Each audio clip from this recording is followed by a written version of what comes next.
they obviously ran their investigation and they went through the door of one of the guys that left the tag, and he just told them directly what had happened, like who, what. Snitched.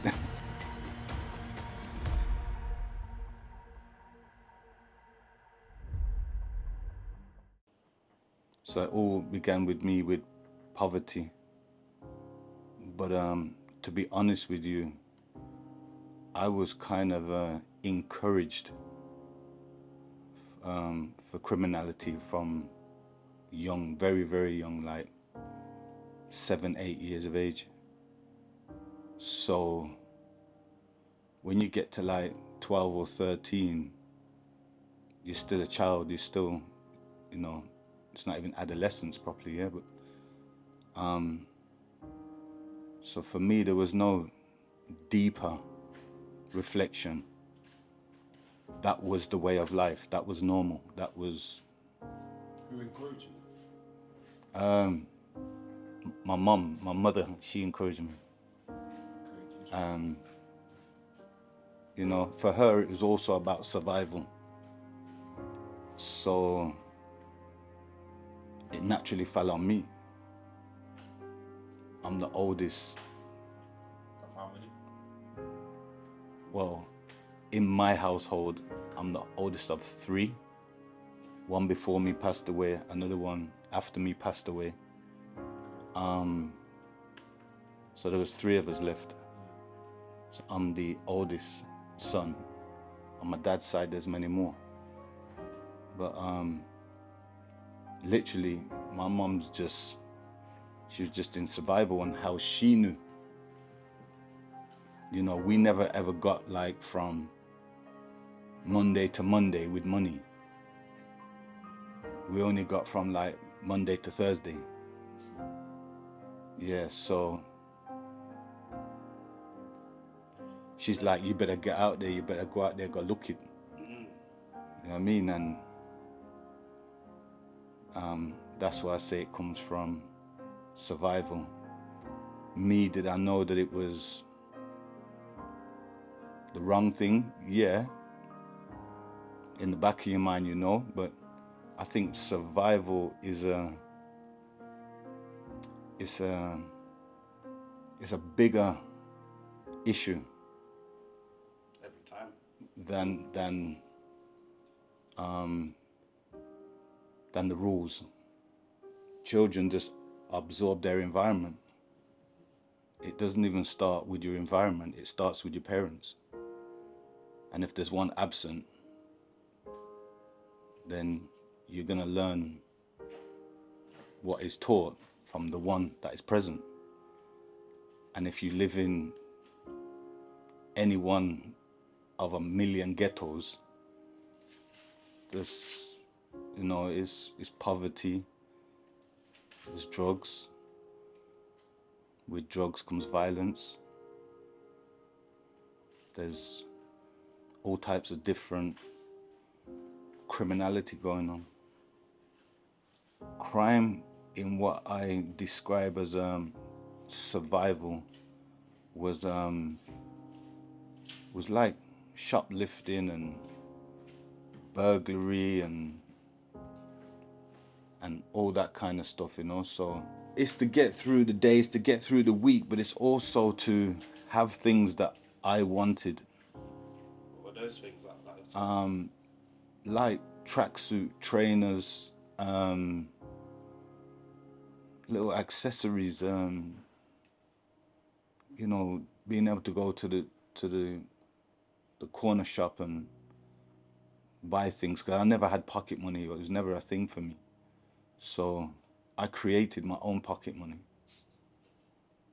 Eventually, criminal associates, maybe 50 plus. Okay, and so then It became a whole movement. Yeah.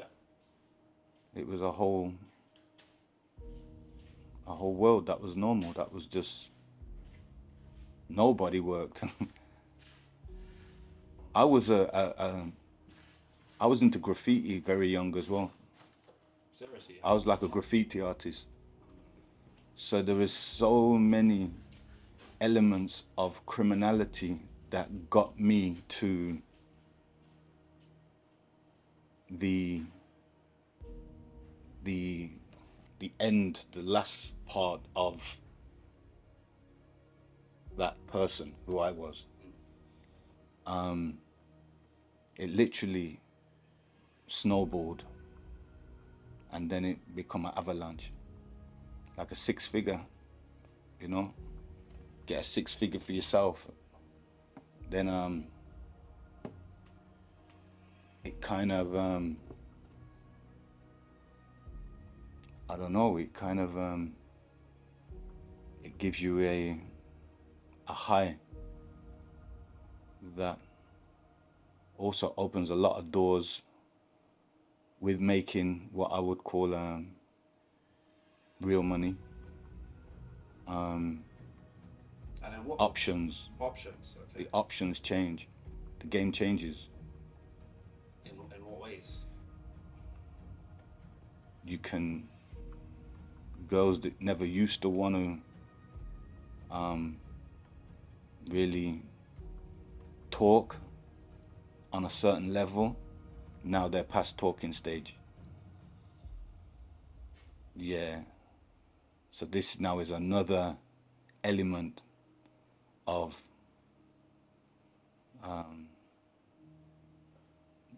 don't know, feeding the desires, maybe the buzz, the rush. You're getting respect as well, like, and you know, some people, you can actually buy them. Everyone's got a price. So they say. You Leagues can up. travel also, which is another game changer. Yeah. I traveled quite a few countries. I was in different states in America. New York, Miami, West Coast,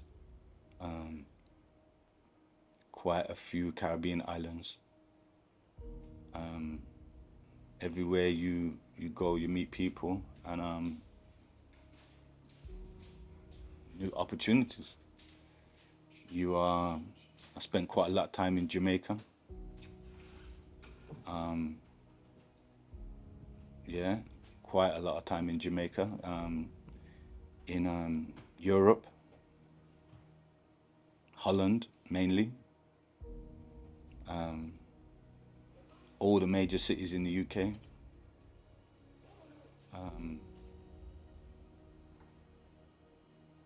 I think there was a statement from one of the officers one time that had said to one of the co-defendants that he's like he's a traveler. He's like a gypsy. The first black gypsy they see. Yeah, that was how they described it, but only when some people make statements and through time did I really reflect on their outlook on where these statements are coming from. I'm just keeping it moving. I'm keeping it moving, and never really used to keep a phone. Kept on just moving on, you know, like girlfriends, moving on, locations. It was just a part of how I believed it needed to be. I think so from the early petty crime, shoplifting, the burglaries and whatever, there was a pretty serious case when I was like 13, where I was convicted for shooting a police officer. As sad as it is, What happened there? we were spraying on a subway, and the tags had become known to the police, so they would associate individuals to tags because tags were popping up everywhere. And two plainclothes officers ran up one morning. I think it might have been a Sunday morning. Ran up, obviously doing what they do, their job. I don't know. I do know because it wasn't like it was obviously deliberate, but I didn't know there was police. And I pulled out the firearm and I shot, obviously deliberately in that direction. I didn't really know the damage. We ran off, but we'd left all the tags Fresh spray. fresh. So they obviously ran their investigation and they went through the door of one of the guys that left the tag, and he just told them directly what had happened, like who and what. Snitched. He put them straight in my direction. Clearly, it was a part in my life where I'll probably never forget.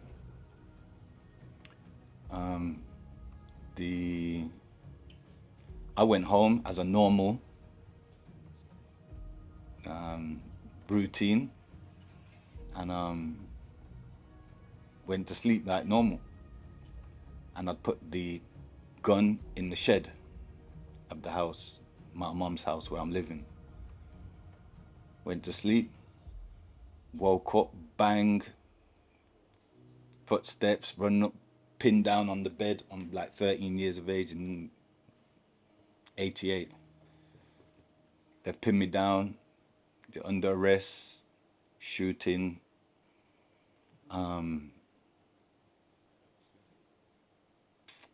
My mum has come out of her bedroom. She can kind of looking through the officers over their shoulders or any little gap that was through to me in my bedroom.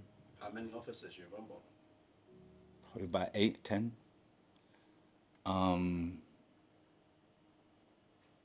You're under arrest.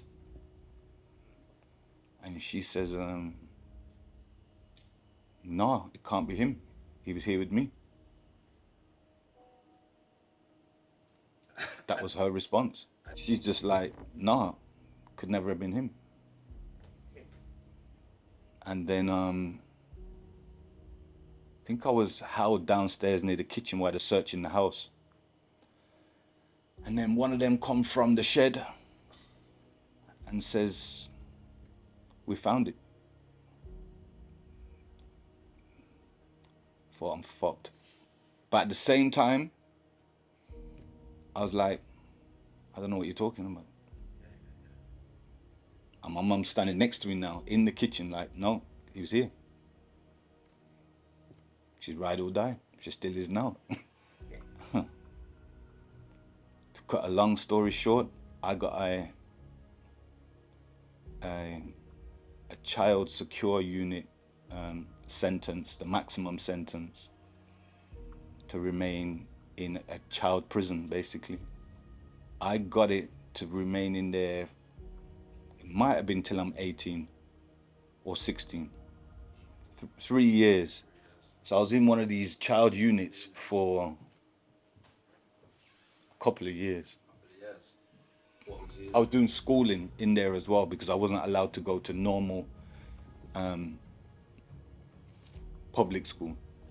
Just like me and one of the guy just being tutored by, must have been a teacher, I don't know. And it's funny because we kind of had a relationship outside of that, going through. No, after that. After that, yeah, of course. Yeah. After that, we had a relationship in the streets.